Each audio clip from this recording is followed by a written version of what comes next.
Hello नमस्कार दोस्तों, स्वागत है आप लोग सभी को अपने YouTube channel bright future live platform में। तो दोस्तों, आज की क्लास में हम लोग फिर से एक टॉपिक को कवर कर रहे हैं, जिस टॉपिक से एग्ज़ाम में बार बार क्वेश्चन रिपीट होता है। और आप भी देख सकते हैं कि एग्ज़ाम में क्वेश्चन किस प्रकार से रिपीट हो रहा है और किस प्रकार से क्वेश्चन पूछा जा रहा है। तो यदि आप रेलवे की तैयारी करते हैं, एलपी टेक्नीशियन का एग्ज़ाम देने वाले हैं, तो 40 में से 40 नंबर कैसे कवर करने वाले हैं इस क्लास में देखते हैं। तो इस क्लास के माध्यम से हम लोग जितना भी क्वेश्चन इंपॉर्टेंट होती है, सभी इंपॉर्टेंट क्वेश्चन को डिस्कस करेंगे। और क्वेश्चन कहाँ से आता है, तो क्वेश्चन वहीं से आता है। यदि एग्ज़ाम में क्वेश्चन पूछा जा रहा है तो वो क्वेश्चन के रिलेटेड पढ़िए, वो क्वेश्चन के चारों ओर पढ़िए। 4 ऑप्शन दिया रहता है, वो चारों ऑप्शन को देखिए, उस ऑप्शन से क्वेश्चन पूछा जा सकता है। तो यहाँ पे हम लोग देखते हैं, पहला जो क्वेश्चन है सो बहुत ही इंपॉर्टेंट क्वेश्चन है। यह जो से एनटीपीसी 2021 में पूछा गया है। तो आज हम लोग क्या पढ़ने वाले हैं, कुछ जीव विज्ञान के कुछ इम्पोर्टेंट आने की महत्वपूर्ण शाखा के बारे में पढ़ने वाले हैं। तो यहाँ पे हम लोग देखते हैं, पहला क्वेश्चन है, सब्जियों, फलों और फूलों जैसी उच्च मूल्य वाली फसलों की खेती को क्या कहा जाता है।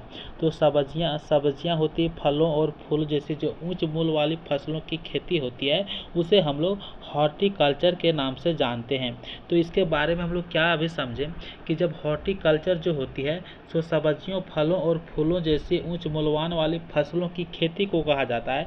तो हॉर्टिकल्चर के बारे में थोड़ा क्यों ना समझ लेते हैं। तो हॉर्टिकल्चर के बारे में थोड़ा समझते हैं कि जीव विज्ञान की जो होती है वो विज्ञान की वह शाखा है जिसमें अनाज होती है, फूल होती है और पौधों को उगाने से लेकर उसके व्यापार तक का अध्ययन किया जाता है। उसी को हम लोग हॉर्टिकल्चर कहते हैं। तो हॉर्टिकल्चर जो होती है सो विज्ञान की वह शाखा है जिसमें अनाज, फूल और पौधे को उगाने से लेकर व्यापार तक का अध्ययन को हम लोग हॉर्टिकल्चर कहते हैं।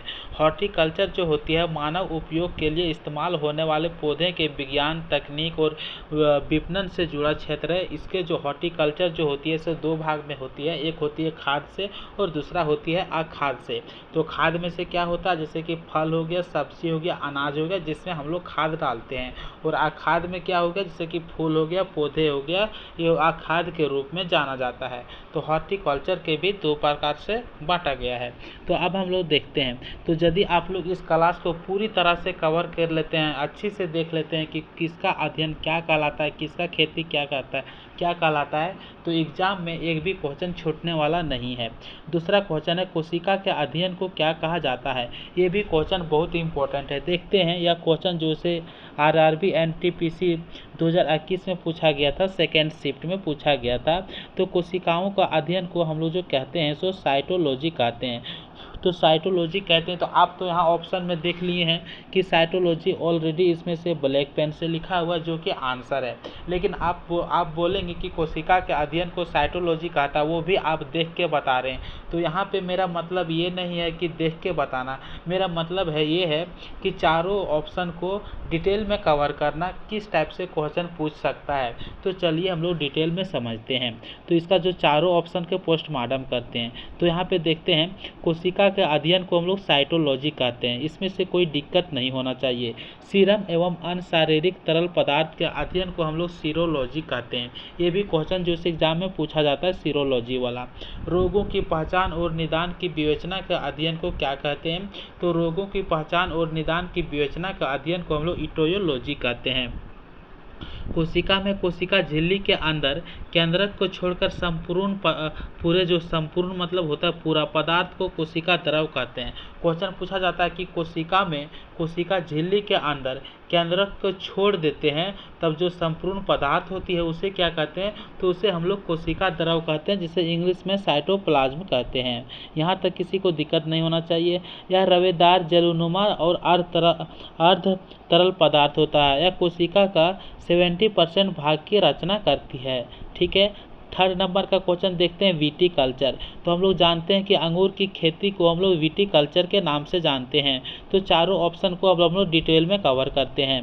तो विटीकल्चर हम लोग अंगूर को खेती को कहा जाता है, लेकिन सब्जियों को खेती को क्या कहते हैं, तो सब्जियों को खेती को हम लोग ओलेरीकल्चर कहते हैं। और फूलों की खेती को क्या कहते हैं, तो फूलों की खेती को हम लोग फ्लोरिकल्चर कहते हैं। फोर्थ नंबर का क्वेश्चन है, एपिग्राफी क्या है। तो एपिग्राफी जो होती है सो शिलालेख का अध्ययन को हम लोग एपिग्राफी कहते हैं। तो अब हम लोग कंकाल का अध्ययन जो होती है क्या कहता है, जैसे कि हड्डियों का अध्ययन, तो इससे क्या कहते हैं। तो चलिए हम लोग डिटेल में फिर कवर कर लेते हैं। 4 ऑप्शन दिया गया है तो 4 ऑप्शन का भी कवर करना पड़ेगा ना, ताकि एग्जाम में क्वेश्चन भी पूछे तो इसके रिलेटेड जहाँ से भी पूछे क्वेश्चन जो से मेरा एग्जाम में बन जाना चाहिए। कंकाल मतलब होता है हड्डी, तो हड्डी का अध्ययन को हम लोग ऑस्टियोलॉजी के नाम से जानते हैं। शिलालेखों का अध्ययन को क्या कहते हैं, तो शिलालेखों का अध्ययन को हम लोग एपिग्राफी कहते हैं। मानचित्र का अध्ययन को क्या कहते हैं, तो मानचित्र का अध्ययन को हम लोग कार्टोग्राफी कहते हैं। सिक्का का अध्ययन को क्या कहते हैं, तो सिक्कों का अध्ययन को न्यूमिस्टिक कहते हैं। अगला क्वेश्चन है 5वां नंबर के, तो पंछियों का अध्ययन को क्या कहा जाता है, तो पंछी जो से क्या करती है, उड़ती है, तो पंछियों का अध्ययन जो कहलाएगा सो ऑर्निथोलॉजी कहलाता है। ठीक है, अब हम लोग देखते हैं जीव विज्ञान की कुछ जो प्रमुख शाखा जो हम लोग देख रहे हैं उसमें से पंछी हो गया, जिसमें से 4 ऑप्शन हो गया, तो पंछी का अध्ययन को ऑर्निथोलॉजी कहते हैं। ठीक उसी प्रकार से उभयचर होती है और सरीसृप का अध्ययन क्या कहता है, तो उभयचर और सरीसृप जो होता है रेंगने वाला, जैसे कि सांप हो गया, मेढक हो गया, ये तो उभयचर के अंतर्गत जितना भी जीव आता है और सरीसृप के अंतर्गत जितना भी जीव आता है तो उसका अध्ययन को हम लोग हर्पेटोलॉजी कहते हैं। तो उभयचर और सरीसृप का अध्ययन को क्या कहते हैं, तो हर्पेटोलॉजी कहते हैं। आँख की जो चिकित्सक अध्ययन होता है, जो आँख के बारे के डॉक्टर जो बताती है, यानी कि आँख का जो स्पेशलिस्ट डॉक्टर होता है, तो बोलता है कि आँखों का चिकित्सक अध्ययन को हम लोग क्या कहते हैं, तो उसे ऑप्थियोमेलॉजी कहते हैं। अगला क्वेश्चन देखते हैं एंथ्रोपोलॉजी, तो मानव के कार्मिक विकास का जो अध्ययन होता है उसी को हम लोग एंथ्रोपोलॉजी बोलते हैं। मानव के कार्मिक विकास का अध्ययन एंथ्रोपोलॉजी कहलाती है। सेरिकल्चर क्या होती है, तो रेशम की खेती करते हैं, उसी को हम लोग सेरिकल्चर के नाम से जानते हैं। यह भी क्वेश्चन बहुत इंपॉर्टेंट है, 2020 में पूछा गया, 2016 में पूछा गया, यानी क्वेश्चन रिपीट हुआ है, तो आपका भी एग्जाम में रिपीट हो सकती है। अगला क्वेश्चन है सेरिकल्चर जो होती है सो रेशम कीट का पालन का अध्ययन को हम लोग सेरिकल्चर के नाम से जानते हैं। जो सत्य पालन का अध्ययन होती है, यहाँ सत्य नहीं होगा, क्या होगा, मत्स्य होगा, मत्स्य क्या होगा, सत्य नहीं होगा, मत्स्य होगा। मत्स्य मतलब क्या होती है, मछली, तो मत्स्य पालन का अध्ययन को हम लोग क्या कहते हैं, तो पीसी कल्चर कहते हैं। क्या कहते हैं, तो पीसी कल्चर के नाम से जानते हैं। एपीकल्चर जो होती है सो मधुमक्खी के अध्ययन को कहते हैं। एवीकल्चर जो होती है, एवीकल्चर जो पक्षी पालन करती है ना, पक्षी पालन की, उसे हम लोग एवीकल्चर के नाम से जानते हैं। अब अगला क्वेश्चन देखते हैं, निम्नलिखित में से कौन सा शब्द पशु व्यवहार के जैविक अध्ययन का सबसे अच्छा वर्णन करता है, तो पशु व्यवहार के जैविक अध्ययन का सबसे अच्छा शब्द जो व्यवहार करता है वो कौन सी करती है, तो यहाँ पे देखते हैं उसको बोलते हैं इथोलॉजी बोलते हैं। तो ऑप्शन नंबर डी के साथ इसका सही आंसर हो जाएगा। तो इथोलॉजी जो कहते हैं सो पशु व्यवहार का जैविक अध्ययन है। मानव जाति का विज्ञान जो होता है सो इथनोलॉजी होती है। क्वेश्चन पूछा जाएगा कि रोगों के कारणों का अध्ययन करने वाला शास्त्र को क्या कहते हैं, तो इटियोलॉजी कहते हैं। ठीक है, रोगों के कारण का अध्ययन करने वाले शास्त्र को हम लोग इटियोलॉजी कहते हैं। कीटों के अध्ययन को हम लोग एंटोमोलॉजी कहते हैं। ठीक उसी प्रकार से पशु व्यवहार की जैविक अध्ययन हम लोग इथोलॉजी कहते हैं। और मानव जाति विज्ञान का जो अध्ययन होती है मानव जाति के बारे में, उसे हम लोग इथनोलॉजी कहते हैं। अगला क्वेश्चन है हीमेटोलॉजी का अध्ययन किससे संबंध है, तो हीमेटोलॉजी का अध्ययन जो संबंध है वो रक्त से है, यानी कि ब्लड से है। यह क्वेश्चन जिससे पूछा गया था आरआरबी जेईई में कब पूछा गया था, 2014 में पूछा गया था। तो रक्त हीमेटोलॉजी का अध्ययन से संबंधित है, यानी कि रक्त की अध्ययन। अगला क्वेश्चन देखते हैं डेंड्रोलॉजी, तो वृक्षों एवं झाड़ियों के अध्ययन को हम लोग डेंड्रोलॉजी के नाम से जानते हैं। कृत्रिम माध्यम से उत्तकों का संवर्धन जो होती है उस क्या कहलाता है, तो सुई कल्चर कहलाती है। विषाणु के अध्ययन को हम लोग क्या कहते हैं, तो वायरोलॉजी कहते हैं। ठीक है, अगला क्वेश्चन देखते हैं मार्फोलॉजी, तो मार्फोलॉजी जो होती है वो किसका अध्ययन कहलाती है, तो जीव की आकृति, उसकी संरचना और विशिष्ट संरचनात्मक गुणों को हम लोग मार्फोलॉजी कहते हैं। यह क्वेश्चन जो है बहुत इंपॉर्टेंट है। आप अगला क्वेश्चन देखते हैं, इसके बारे में थोड़ा डिटेल में चर्चा करते हैं कि जो मॉर्फोलॉजी जो होती है सो जीव विज्ञान की वह शाखा है जिसके अंतर्गत जीव की आकृति, यानी कि जीव की आकृति के बारे में अध्ययन करते हैं, संरचना के बारे में अध्ययन करते हैं, विशेष संरचनात्मक गुणों के अध्ययन के बारे में करते हैं, उसी को हम लोग मॉर्फोलॉजी के नाम से जानते हैं। अगला क्वेश्चन है निम्नलिखित में से किसमें मनुष्य का अध्ययन होता है, तो मनुष्य का जो अध्ययन होता है उसे हम लोग एंथ्रोपोलॉजी के नाम से जानते हैं, जो कि ऑप्शन नंबर बी में दिया गया है। तो मनुष्य का जो अध्ययन जो होती है, जैसे कि मानव का विकास हो गया, रीति रिवाज हो गया, इतिहास परंपराओं से सभी संबंधित विषयों का अध्ययन जो किया जाता है सो एंथ्रोपोलॉजी के अंतर्गत किया जाता है। आर्कियोलॉजी हम लोग उसे बोलते हैं पुरातत्व संबंधी विज्ञान की शाखा, यानी कि जो पुरातत्व है संबंधी विज्ञान की शाखा को हम लोग आर्कियोलॉजी कहते हैं। इक्थियोलॉजी जो कहते हैं सो मछलियों का अध्ययन को इक्थियोलॉजी कहते हैं। और एंड्रोलॉजी जो कहते हैं सो पुरुष स्वास्थ्य से संबंधित, यानी कि प्रजनन, मुख्यतः प्रजनन स्वास्थ्य और मूत्र संबंधित चिकित्सा विज्ञान की क्या शाखा जो है सो कौन सी है, तो एंड्रोलॉजी है। तो पुरुष स्वास्थ्य से संबंधित अध्ययन को हम लोग एंड्रोलॉजी कहते हैं, मछली का अध्ययन को एक्थोलॉजी कहते हैं, और पुरातत्व संबंधी विज्ञान की शाखा जो होती है उसे आर्कियोलॉजी के नाम से जानते हैं। निषेचन, विकास, विभाजन और विभिन्नता के अध्ययन किस नाम से जाना जाता है, यानी कि निषेचन जो होती है वो विकास होती है, और विभाजन जो होती है एक दूसरे से अलग होना, विभिन्नता यानी कि अलग अलग रूप का होना, उसे हम लोग किस नाम से जानते हैं, तो भ्रूण विज्ञान के रूप के अध्ययन से जानते हैं। तो भ्रूण विज्ञान के अंतर्गत हम लोग निषेचन के बारे में अध्ययन करते हैं, विकास, विभाजन और विभिन्नता के बारे में अध्ययन करते हैं। तो यहाँ पे हम लोग देखते हैं फिजियोलॉजी जो होती है वो क्या होती है, तो शरीर के क्रिया के विज्ञान एवं कार्यकी अध्ययन को हम लोग फिजियोलॉजी कहते हैं। शरीर के क्रिया विज्ञान एवं कार्यकी अध्ययन को हम लोग फिजियोलॉजी के नाम से जानते हैं। और आनुवांशिकी जो होती है, इसमें आनुवांशिका तथा जीवों की विभिन्नता के अध्ययन, क्रमगति, उन्नति, क्रम विकास, आनुवांशिकी लक्षणों के पीढ़ी दर पीढ़ी के अध्ययन को हम लोग आनुवांशिकी के नाम से जानते हैं, यानी कि एक पीढ़ी से दूसरे पीढ़ी में जाना, उसका अध्ययन करना आनुवांशिकी कहलाता है। पौधों में बीमारियों का अध्ययन और वह एक तरीका है जिससे पौधे विरोध करते हैं या संक्रमण से सामना करते हैं, वो क्या कहलाता है। तो पौधे में ऐसा कौन सी अध्ययन है जो विरोध करता है और संक्रमण से सामना करता है, तो उसे हम लोग पैथोलॉजी कहते हैं। क्या कहते हैं, फाइटोपैथोलॉजी कहते हैं। तो क्वेश्चन पूछ सकता है कि पौधों में बीमारियों का एक अध्ययन है और वह वह तरीका जिससे से पौधों विरोध करते हैं और संक्रमण से बचता है, तो उसी को हम लोग क्या कहते हैं, तो हम लोग फाइटोपैथोलॉजी कहते हैं। अगला क्वेश्चन देखते हैं, जीवित चीजों पर मृदा का प्रभाव का अध्ययन, यानी कि मृदा विज्ञान किस शाखा के अंतर्गत किया जाता है। माटी का जो अध्ययन करते हैं मिट्टी के, वो किसके अंतर्गत करते हैं, तो एडाफोलॉजी के अंतर्गत करते हैं। एडाफोलॉजी जो होती है जीवित चीजों पर जो मृदा का यानी मिट्टी का प्रभाव का अध्ययन जो होती है, उसे हम लोग एडाफोलॉजी के नाम से जानते हैं। पुरुषों में बांझपन व यौन रोगों का अध्ययन, तो पुरुषों में जो बांझपन होता है, यौन रोगों का अध्ययन को हम लोग क्या कहते हैं, तो एंड्रोलॉजी के नाम से जानते हैं। कृषि में पौधों का पोषण व जीवन का अध्ययन क्या कहलाता है, तो कृषि में पौधों का पोषण है और जीवन का अध्ययन जो कहलाती है सो एग्रीबायोलॉजी कहलाता है। एनाटॉमी के अंतर्गत स्नायु बंध का अध्ययन क्या कहलाता है, तो डेस्मोलॉजी कहलाता है। अगला क्वेश्चन देखते हैं, निम्नलिखित में से शरीर विज्ञान एवं चिकित्सा की वह कौन सी शाखा है जो पुरुष के विशिष्ट रोगों एवं स्थितियों से संबंधित है। तो पुरुष के जो विशिष्ट रोगों से जो संबंधित है उसे हम लोग एंड्रोलॉजी के नाम से जानते हैं, आगे क्वेश्चन में भी डिस्कस कर चुके हैं। एंड्रोलॉजी जो होती है सो पुरुष में बांझपन और रोग अध्ययन कराता है। बायोकोलॉजी जो होती है प्राकृतिक वातावरण में रहने वाले जीवों के बीच अतः संबंधों का अध्ययन करना, उसे हम लोग बायोकोलॉजी के नाम से जानते हैं। एस्टाकोलॉजी किसे कहते हैं, तो क्रेफिस का अध्ययन को हम लोग एस्टाकोलॉजी कहते हैं। डेस्मोलॉजी किसे कहते हैं, शरीर रचना जैसे कि एनाटॉमी हो गया के अंतर्गत स्नायु बंधन जो लिगामेंट होती है, जो जुड़ती है ना, लिगामेंट तो अध्ययन को हम लोग क्या कहते हैं, डेस्मोलॉजी कहते हैं। शरीर रचना के अंतर्गत जो लिगामेंट होती है उसी को हम लोग डेस्मोलॉजी कहते हैं। निम्नलिखित में से चिकित्सा विज्ञान की कौन सी शाखा जो होती है आकृति के उपचार और अध्ययन से संबंधित है, तो हेप्टोलॉजी जो होती है सो आकृति से संबंधित होती है। तो हेल्कोलॉजी किससे संबंधित होती है, तो हम लोग अल्सर का अध्ययन जो होती है उसे हम लोग हेक्लोलॉजी के नाम से जानते हैं। और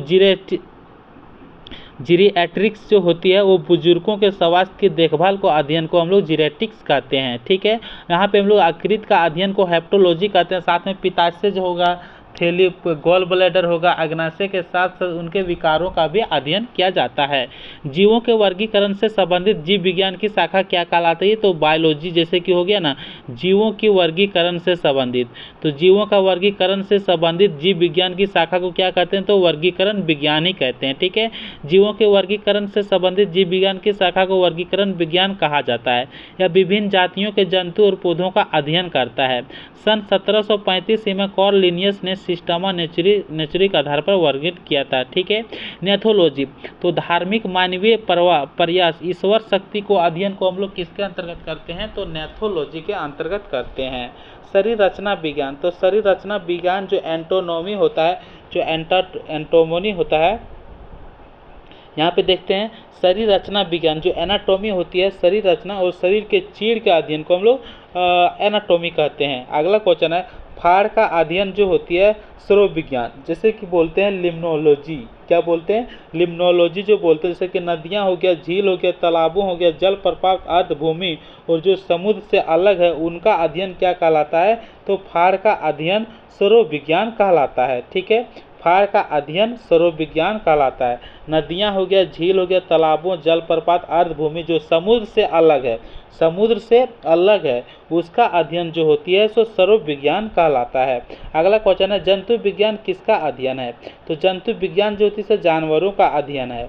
विज्ञान की एक अशाखा जो जीवन और पृथ्वी से परे मौजूद जीवन की संभावनाओं से संबंधित है, वो क्या कहलाती है? तो विज्ञान की एक ऐसी शाखा जो जीवन या पृथ्वी से परे, जीवन और पृथ्वी से हटकर जीवन की संभावनाओं से संबंधित है, उसे क्या कहते हैं? तो उसे हम लोग जो कहते हैं सो एक्सियोबायोलॉजी कहते हैं। एक्सियोबायोलॉजी जो होती है वो सिर्फ जीवन और पृथ्वी से परे मौजूद जीवन की संभावनाओं से संबंधित करती है, यानी कि वह विज्ञान की वह शाखा है जो जीवन या पृथ्वी से परे यानी पृथ्वी से मौजूद जीवन की संभावनाओं से संबंधित है। ठीक है, एंटोमोलॉजी इसके अंतर्गत क्या करते हैं? कीटों का अध्ययन करते हैं। माइक्रोलॉजी कवक का अध्ययन करते हैं। जीवाश्म विज्ञान जो जिसे इंग्लिश में बोलते हैं पैलियोन्टोलॉजी के अंतर्गत हम प्राणियों और पादपों के अवशेष का अध्ययन क्या करते हैं? जैसे कि पादपों का अवशेष जो होती है ना, जो जमीन में पड़ जाती है, पादपों का अवशेष का अध्ययन को हम लोग जीवाश्म विज्ञान के नाम से जानते हैं, जिसे पैलियोन्टोलॉजी के नाम से जानते हैं। अगला क्वेश्चन है तत्वों और मानव जैसी प्रजातियों जैसे बंदर, वानर, वन मनुष्य आदि के व्यवहार का अध्ययन क्या कहलाता है? तो प्राइमेटोलॉजी कहते हैं। जैसे कि डैश हो गया, तत्वों हो गया, डैश भरने के लिए बोल रहा है, तत्वों हो गया, मानव जैसी प्रजातियों जैसी, मानव के जैसा जैसे प्रजाति हो गया, बंदर हो गया, वानर हो गया, वन मानुष हो गया आदि के व्यवहार के अध्ययन को हम लोग प्राइमेटोलॉजी के नाम से जानते हैं। अब हम लोग देखते हैं अगला इसके बारे में थोड़ा समझ लेते हैं। लोग जो बोलते हैं ना इथनोबोटनी जो बोलते हैं, लोक वनस्पतिकी जो बोलते हैं, तो वनस्पति विज्ञान की वह शाखा जिसमें वनस्पतियों एवं लोगों के पारस्परिक संबंधों को वैज्ञानिक अध्ययन किया जाता है, उसी को हम लोग लोक वनस्पतिकी कहते हैं। एंथ्रोपोलॉजी विज्ञान की वह शाखा जिसके अंतर्गत मानव के विकास के अध्ययन को किया जाता है। निम्नलिखित में से कौन सी मकड़ियों का अध्ययन है? तो मकड़ियों का अध्ययन जो होती है सो ऑर्निथोलॉजी कहलाती है। तो ऑप्शन नंबर यहाँ पे सही हो जाती है। तो मकड़ियों का अध्ययन ऑर्निथोलॉजी कहलाती है। मानव संस्कृति या सभ्यता का अध्ययन जो होती है वो एंथ्रोपोलॉजी कहलाती है। मधुमक्खी का अध्ययन एपिकोलॉजी कहलाते हैं, यानी कि मधुमक्खियों का अध्ययन को हम लोग क्या कहते हैं? एपिकोलॉजी कहते हैं। और कुत्ते को अध्ययन को हम लोग साइनोलॉजी कहते हैं। तो इस प्रकार से कुछ महत्वपूर्ण इम्पोर्टेंट था, कुछ इम्पोर्टेंट शाखा था जिसको हम लोग कवर किए। अब हम लोग थोड़ा और देख लेते हैं इसके बारे में और कौन कौन सा इम्पोर्टेंट शाखा है, उसके बाद हम लोग थैंक यू बोलते हैं। पहले देख लेते हैं और कौन कौन सी शाखा है।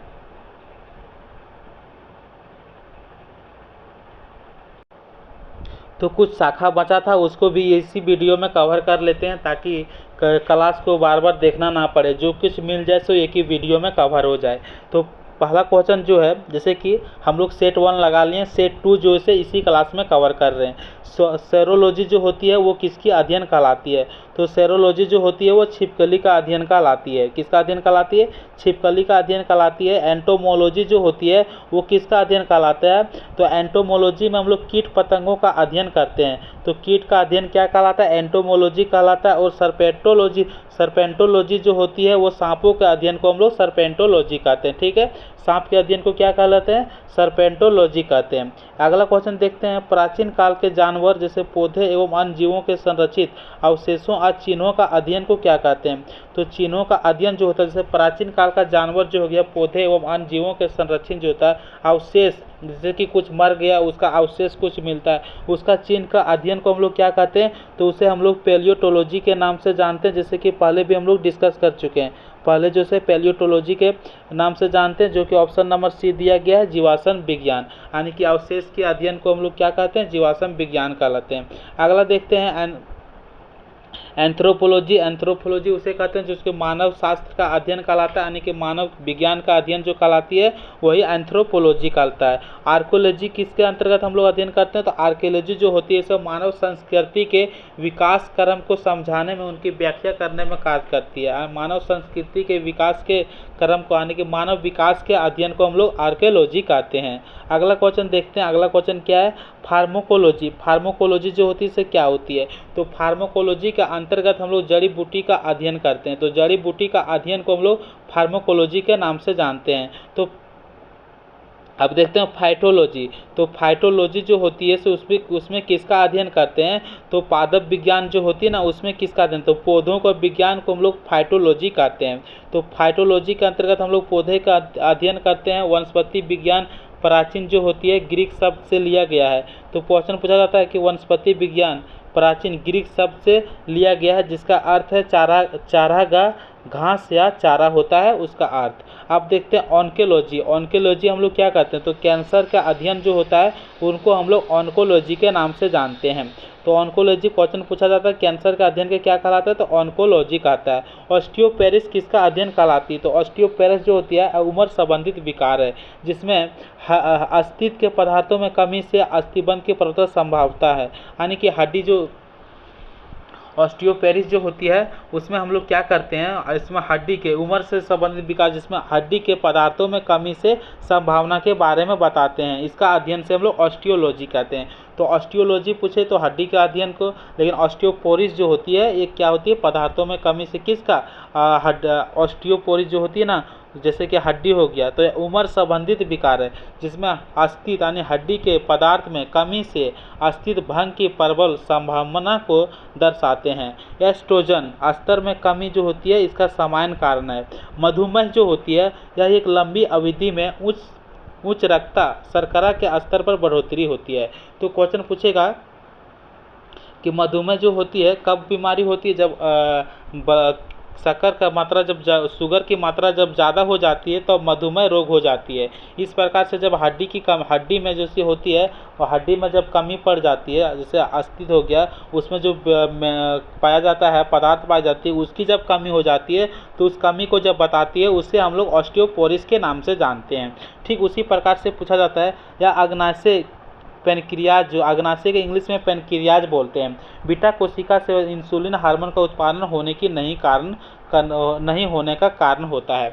तो यहाँ पे क्वेश्चन पूछ सकता है कि मधुमेह जो होती है वो शर्करा की स्तर की बढ़ोतरी के कारण होती है, अग्नाशय के बीटा कोशिका से व्यापित होती है, इंसुलिन का उत्पादन नहीं होने का कारण होता है। तो यहाँ पे देखते हैं विकृत संबंधित विफलता, यानी रीनल फेलर जो होती है, यानी कि विकृत संबंधित विफलता जो होती है वह किस प्रकार से होती है? तो विकृकों की खराबी के कारण रक्त में संचयन यूरिया की मात्रा बढ़ जाती है, जिसको यूरीमिया कहते हैं। तो विकृत की जो खराबी जो होती है, तो यूरिया की मात्रा जब खराबी बढ़ जाती है तब वो विकृत में खराबी आ जाती है, तो खराब आ जाती है, तो उसी को हम लोग यूरेमिया के नाम से जानते हैं। अगला क्वेश्चन देखते हैं कवक विज्ञान क्या है? तो यूरेमिया को उसे हम लोग किसके जानते हैं? यानी कि यूरिया की मात्रा कम हो जाना, यूरिया की मात्रा बढ़ जाती है तब वहाँ बीमारी होती है, उस बीमारी को हम लोग यूरेमिया बीमारी कहते हैं। वो कहाँ पे होती है? विकृत में होती है। ठीक है, कवक विज्ञान तो कवक विज्ञान क्या है, तो कवक के अंतर्गत हम लोग क्या अध्ययन करते हैं वो हम लोग देखते हैं। तो वायरस अध्ययन करते हैं, कुकुरमुत्ता यानी कि कवक का विज्ञान, कवक के अध्ययन को ही, तो कवक जो से क्या कहते हैं उसे कुकुरमुत्ता कहते हैं। जैसे मशरूम हो गया ना, मशरूम जैसे क्या एक प्रकार का कवक है, तो मशरूम को कुकुरमुत्ता के नाम से भी जानते हैं। तो कवक विज्ञान जिसे कि इंग्लिश में बोलते हैं माइकोलॉजी, ठीक है। तो माइकोलॉजी हो गया, तो कवक में कुकुरमुत्ता जैसे कि राइजोपोस हो गया, म्यूकस हो गया आदि का अध्ययन को हम लोग कुकुरमुत्ता यानी कि माइकोलॉजी कहते हैं। तो कवक के अध्ययन को क्या कहते हैं, माइकोलॉजी कहते हैं। तो कवक के अंतर्गत कौन कौन सी आती है, में कवकों जैसे कुकुरमुत्ता हो गया, राइजोपोस हो गया, ये सब क्या होती है यानी कि एक प्रकार की कवक है, ठीक है। एपीकल्चर, तो मधुमक्खी का अध्ययन को हम लोग एपीकल्चर कहते हैं। छिपकली का अध्ययन को सोरोलॉजी कहते हैं, पीछे भी डिस्कस कर चुके हैं। पंछियों का अध्ययन को ऑर्नोलॉजी कहते हैं, पीछे भी डिस्कस कर चुके हैं। तो ओनेरोलॉजी जो होती है वो किसका अध्ययन होती है, तो यहाँ पे हम लोग देखते हैं। तो यहाँ देखिए पंछी के अध्ययन को हम लोग क्या कहते हैं, तो पंछी के अध्ययन को हम लोग ऑर्निथोलॉजी कहते हैं क्योंकि उड़ती है। यहाँ पे है ओनेरियोलॉजी, तो ओनेरियोलॉजी जो होता है उस किसका अध्ययन कहलाती है। तो जब सपना देखते हैं तो सपने देखने के अध्ययन को हम लोग ओनेरियोलॉजी के नाम से जानते हैं। ओनेरियोलॉजी के नाम से हम लोग जानते हैं किसका, सपना देखने के। तो वर्तमान शोधों मस्तिष्क के कार्य के बारे में सपने देखना और वर्तमान ज्ञान के बीच सहसंबंध स्थापित करने के प्रयास किए जाते हैं, उसी को हम लोग ओनेरियोलॉजी बोलते हैं। तो क्वेश्चन पूछा जाता है कि सपने का अध्ययन को क्या कहते हैं, स्वप्न देखना का अध्ययन को क्या कहते हैं, तो ओनेरियोलॉजी कहते हैं। टॉक्सिकोलॉजिक, तो टॉक्सिक जो होती है, टॉक्सिकोलॉजिक, तो ये जो होती है वो जहर के अध्ययन को कहते हैं। तो यहाँ पे देखते हैं जो कि ऑप्शन नंबर बी में दिया गया है कि जहर के अध्ययन को हम लोग टॉक्सिकोलॉजी के नाम से जानते हैं। टैक्सोनॉमी जो होती है वो क्या होती है, तो टैक्सोनॉमी जो होती है सो जैव विविधता होती है, क्या होती है, जैव विविधता से संबंधित होती है। तो यहाँ पे हम लोग जानते हैं, देखते हैं कि जैव विविधता से संबंधित टैक्सोनॉमिक होती है।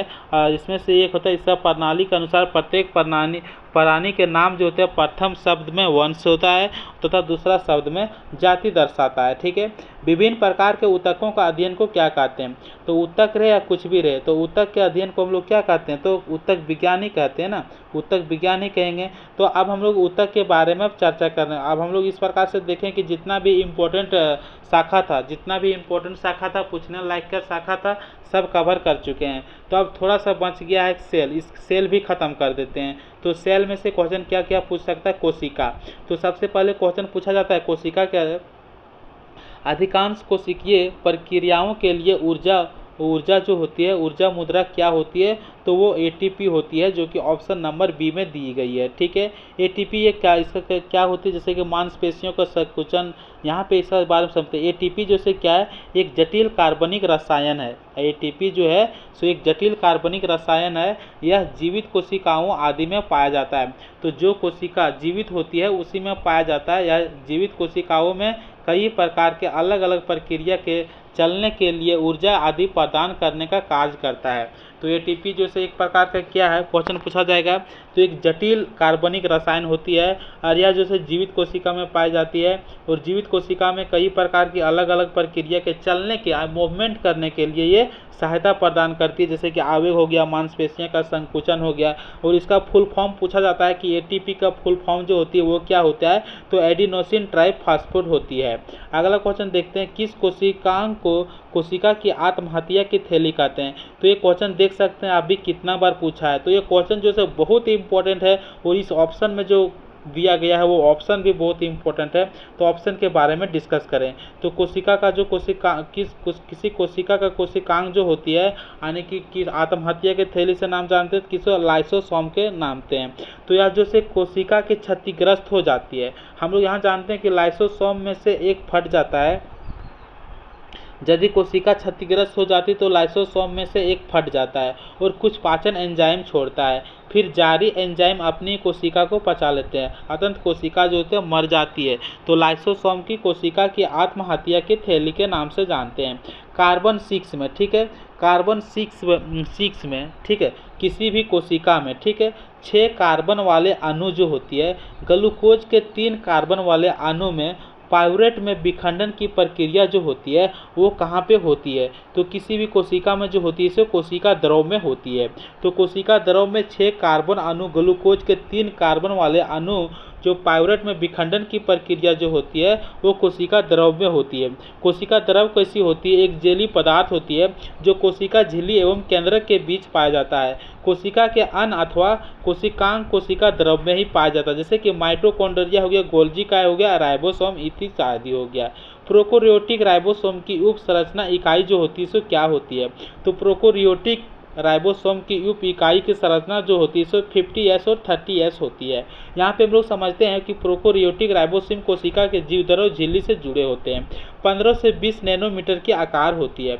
तो प्रोकैरियोटिक जो होती है, प्रोकैरियोटिक राइबोसोम कोशिका के जीवद्रव से जुड़ी होती है। इसका आकार जो होती है 15 से 20 नैनोमीटर की होती है और 2 उप इकाई में होती है जो कि 50S और 30S की बनी होती है, जो आपस में मिलकर 70S प्रोकैरियोटिक राइबोसोम बनाते हैं। राइबोसोम के ऊपर प्रोटीन संश्लेषित होती है। कौन सा कोशिकांग विषाक्त पदार्थों और औषधियों के जहरीले प्रभाव को खत्म कर देता है? क्वेश्चन पूछा जाएगा कि कौन सा कोशिकांग जो होती है यानी कि विषाक्त पदार्थ और औषधियों के जैसे कि जहरीले प्रभाव को खत्म कर देता है, वह कौन सा कोशिकांग है? तो कोशिकांग के बारे में हम लोग डिस्कस करते हैं।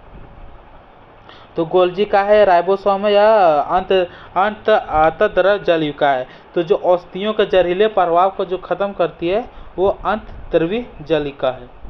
तो यहाँ पे हम लोग देखते हैं जो कि ऑप्शन नंबर ए में, ऑप्शन नंबर कहाँ पे दिया गया? ए में। इसको हम लोग एंडोप्लाज्मिक रेटिकुलम कहते हैं। क्या कहते हैं? एंडोप्लाज्मिक रेटिकुलम कहते हैं। यही जो से क्या करती है? औषधियाँ जैसे जहरीले पदार्थ के प्रभाव को खत्म कर देती है। सुकेंद्रीय कोशिका जैसे कि यूकेरियोटिक सेल में स्थित एक झिल्लीदार कोशिकांग है। इनका प्रमुख कार्य होता है विषाक्त पदार्थ एवं औषधियों के जहरीले प्रभाव को खत्म करना होती है। अतः एंडोप्लाज्मिक रेटिकुलम जो होती है सो रचना प्लाज्मा झिल्ली के समान होती है। तो क्वेश्चन पूछेगा कि विशेष जहरीले पदार्थ का खत्म करती है सो कौन सा कोशिकांग करती है? तो वो एंडोप्लाज्मिक रेटिकुलम करती है। निम्न में से किस प्राणी ऊतक में चपटी कोशिकाएं होती है? तो चपटी कोशिकाएं जो होती है वो किस में से होती है? तो साल्क जानते हैं, जिसकी सल्की उपकला जो होती है ना, सल्की उपकला ऊतक एक चपटी कोशिकाओं के पतले स्तर से बनी होती है जिसके किनारे अनियमित होती है, जिसके किनारे जो होती है अनियमित होते हैं। या ऊतक रक्त वाहिकाओं के भित्ति में तथा फेफड़ों के वायु कोष में पाया जाता है। या कहाँ पाया जाता है? कि ऊतक जो है रक्त वाहिकाओं के भित्ति में, रक्त वाहिकाओं के जो रक्त जो ले जाता है, रक्त ले जाने वाले वाहिनी को, उसका भित्ति में तथा फेफड़ों के वायु कोष में यह पाया जाता है, जिसे हम लोग बोलते हैं सल्की उपकला। तो क्वेश्चन किस तरह पूछा जाएगा कि निम्न में से किस प्राणी ऊतक में चपटी कोशिकाएं पाई जाती है? तो किस प्राणी ऊतक में? तो सल्की उपकला जो होती है ना, सल्की उपकला में जो तो सपकली उत्कला में जो से चपटी कोशिकाएं पाई जाती है। निम्न में से कौन सा कथन गलत है?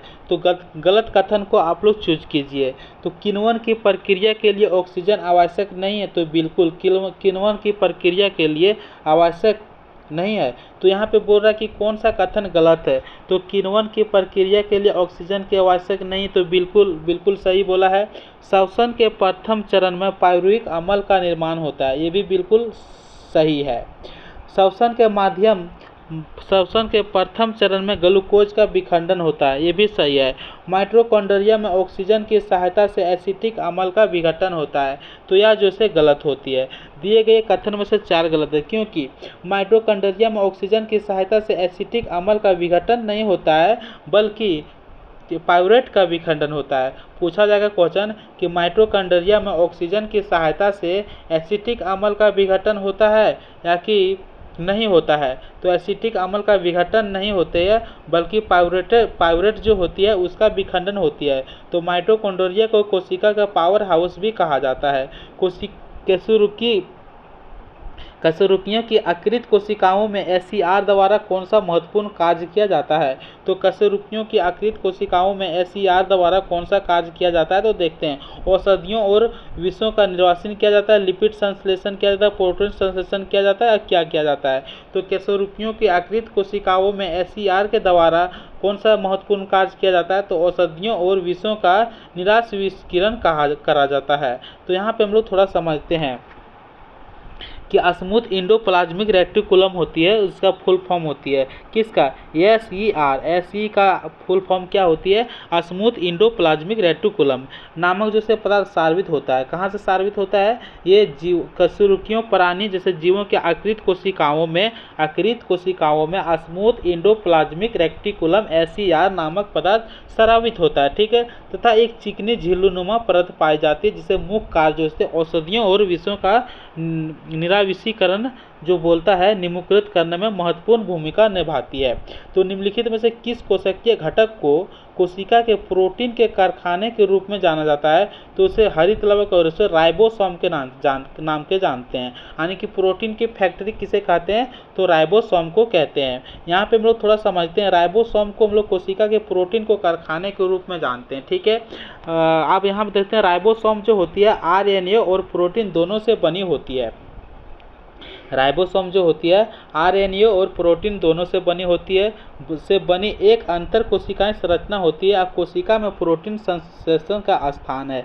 निम्नलिखित में से किसे कोशिका का पावर हाउस कहते हैं? तो माइटोकॉन्ड्रिया कहते हैं, जो कि ऑप्शन नंबर ए में दिया गया है। और माइटोकॉन्ड्रिया से एटीपी के रूप में ऊर्जा प्रदान करती है। अब यहाँ हम लोग थोड़ा सा समझ लेते हैं कि स्लाइडन और सवान जो होता है इसे किसके द्वारा सिद्धांतित किया जाता है? तो स्लाइडन और सवान द्वारा जो किया गया था कोशिका सिद्धांत जो किया गया था सो किन जीवों पर लागू नहीं होता है? तो यहाँ पर हम लोग देखते हैं कि स्लाइडन और सवान द्वारा जो किया गया था सिद्धांत वो जंतुओं और शैवालों पर लागू होता है, परंतु विषाणु पर लागू नहीं होता है। तो इसका आंसर जो होगा सो ऑप्शन नंबर सी के साथ होगा।